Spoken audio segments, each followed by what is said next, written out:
काल आमची नांदेडला एक बैठक झाली 4 जिल्हे घेऊन आणि आज संभाजीनगरला नगर, बीड, जालना आणि संभाजीनगर अशी एक संयुक्त तालुका प्रमुख आणि जिल्हा प्रमुखाची आम्ही बैठक घेतलेली आहे। लोकसभेबाबत नेमकं आपण काय केलं पाहिजे, कशा पद्धतीने समोर गेलो पाहिजे यासाठी ही बैठक आहे। कोणते मुद्दे या भागातले आहे जेणेकरून आमचं जे काही ब्रीद आहे सध्या निवडणुकीमध्ये, निवडणूक आली आणि मुद्द्याचं बोला, त्या संदर्भात काही समस्या सुद्धा आपण जाणून घेतोय प्रत्येक जिल्ह्याच्या। मग प्रत्येक जिल्ह्यामध्ये काही कार्यकर्ते सांगतोय का आम्हाला भरपूर त्रास झाला,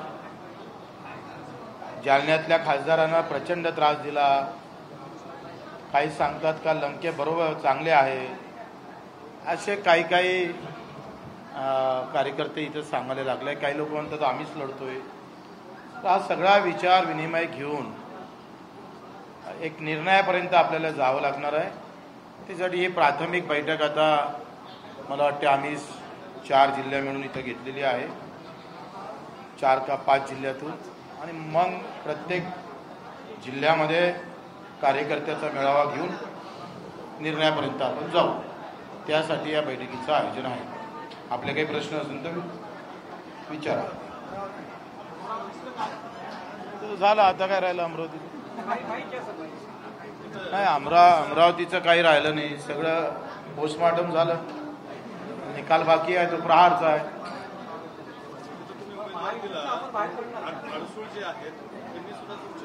पाठिंबा दिलेला आहे आणि तुम्ही सध्या महायुतीसोबत आहात। आम्ही पहिलेच सांगितलं की आमची लढत ही मैत्रीपूर्ण आहे, अमरावती जिल्ह्यापुरती तरी। आता पुढचा निर्णय युतीनं घ्यावं का आमची तिची लढत आम्ही त्याच्या विरोधात लढतो आहे आणि त्यांचा काय निर्णय आहे, आम्ही मैत्रीपूर्ण लढावं का युतीतून बाहेर जावं, तो निर्णय आता बॉल सध्या महायुतीकडे आहे। त्यांनी निर्णय घेतला, जो निर्णय घेईल त्याचं आम्ही स्वागत करू।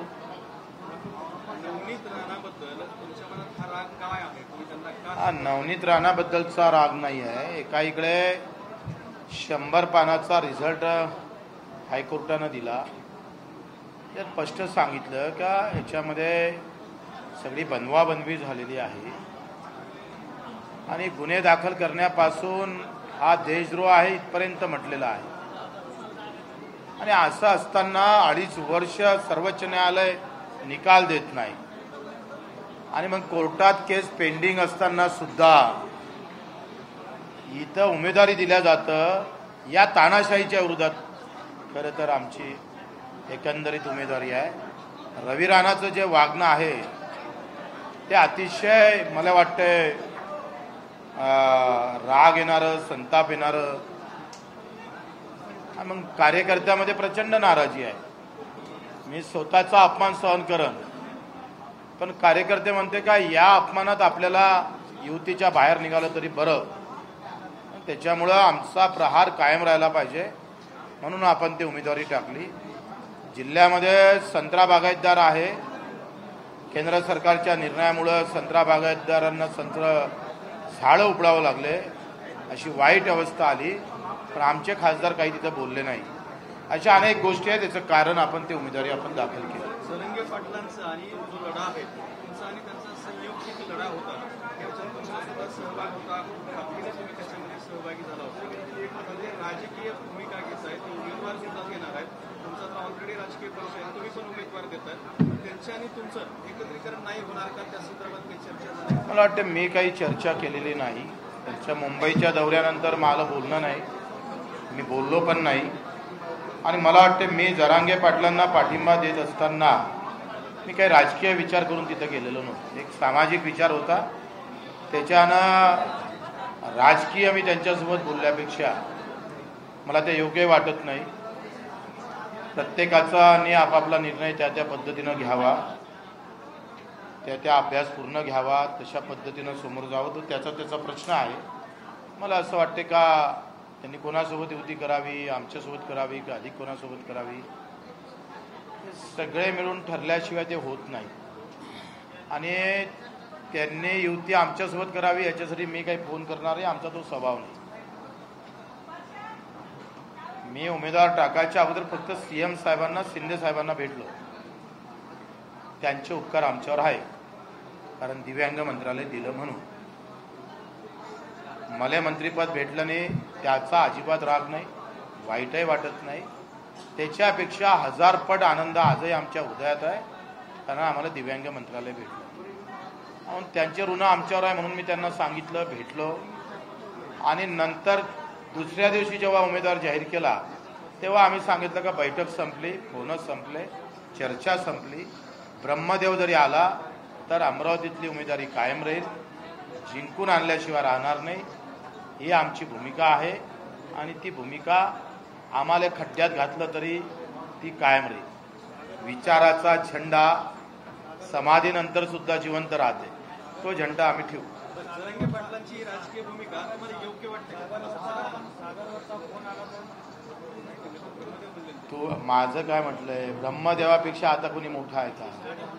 ब्रह्मदेवापेक्षा कोणी मोठा आहे का? ब्रह्मदेवापेक्षा मोठा आहे का? राणे अगदी लहान आहे, त्यांना अजून बरीच समज याची आहे. मनोज जरांगेंची राजकीय भूमिका तुम्हाला योग्य वाटते का? मला वाटते मी जरांगे पाटील साहेबांबद्दल कुठल्याही वाच्यता करायच्या मानसिकतेत नाही आणि मी ते करू इच्छित नाही.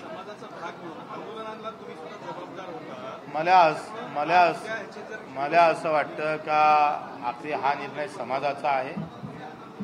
मी समाजाच्या भूमिकेबद्दल, त्याच्या एकंदरीत प्रामाणिकतेवर, ते उपोषणाला बसले जेव्हा शेवटच्या उपोषणाच्या एकंदरीत चित्र पाहिलं त्याच्यानंतर मला असं वाटलं का आपण ते उपोषण सोडलं पाहिजे. त्या मला सहभाग वाढत गेला, एवढा माझा हस्तक्षेप आहे. कार्यकर्त्यांनी जालन्यातल्या सांगितलं का निधी द्यायचं तर सोडा, आलेला निधी सुद्धा काढून टाकल्या जातं. ज्या ज्या प्रहारच्या ग्रामपंचायत आहे त्याला निधी दिला जात नाही, दिला तर तो वापस केला जातं, प्रचंड अडथळे निर्माण करतं असं कार्यकर्त्याचं मत आहे. ते आम्ही तपासून घेऊ, त्याची पाहणी करून घेऊ आणि जशाच तसे उत्तर देऊ. हा, एकंदरीत कसं आहे, आमचा पक्ष काही दिल्ली मुंबईहून चालत नाही. आमचा पक्ष गावातून चालतं, खेड्यातून चालतं. दिल्ली मुंबईची वारी करायची गरज नाही. खालचा माणूस जे म्हणन तसा आमचा बच्चू कडू वागन. हा, माझं काय म्हणणं आहे, ही प्राथमिक बैठक आहे. आताच निर्णय घेतला तर मग पुढच्या बैठकीला काय सांगू मी तुम्हाला. या प्राथमिक बैठकीमध्ये सगळे आम्ही माहिती घेतो आहे आणि चांगल्या पद्धतीची ताकद, एक तर पाठिंबा दिला तर ते सक्सेस झालं पाहिजे. तलवार म्यानमधून काढली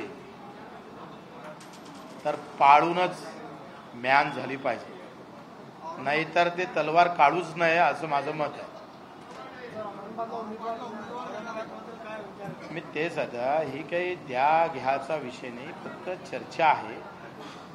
2-3 बैठकी झाल्यानंतर निर्णय जाहीर करू. जर तरले काही अर्थ नसतं.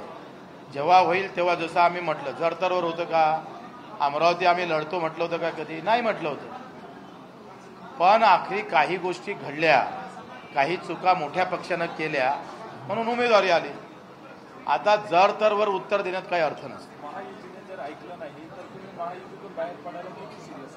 मला वाटते माझी इच्छा नाही, युतीची इच्छा असली तर आनंदानं ते स्वीकार.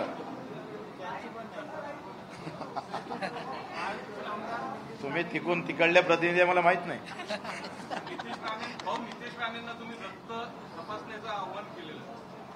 नाही, मला असं वाटतं का सागर बंगला त्यांच्या इतकं डोक्यात गेलेला आहे, त्याच्यानं रक्त प्रत्येकाचं लालच आहे, ते काही वेगळं तपासायची गरज नाही. पण ते भाजपचा रक्तप्रवाह वाढलेला दिसतं, तर थोडा तपासला पाहिजे, कमी केला पाहिजे.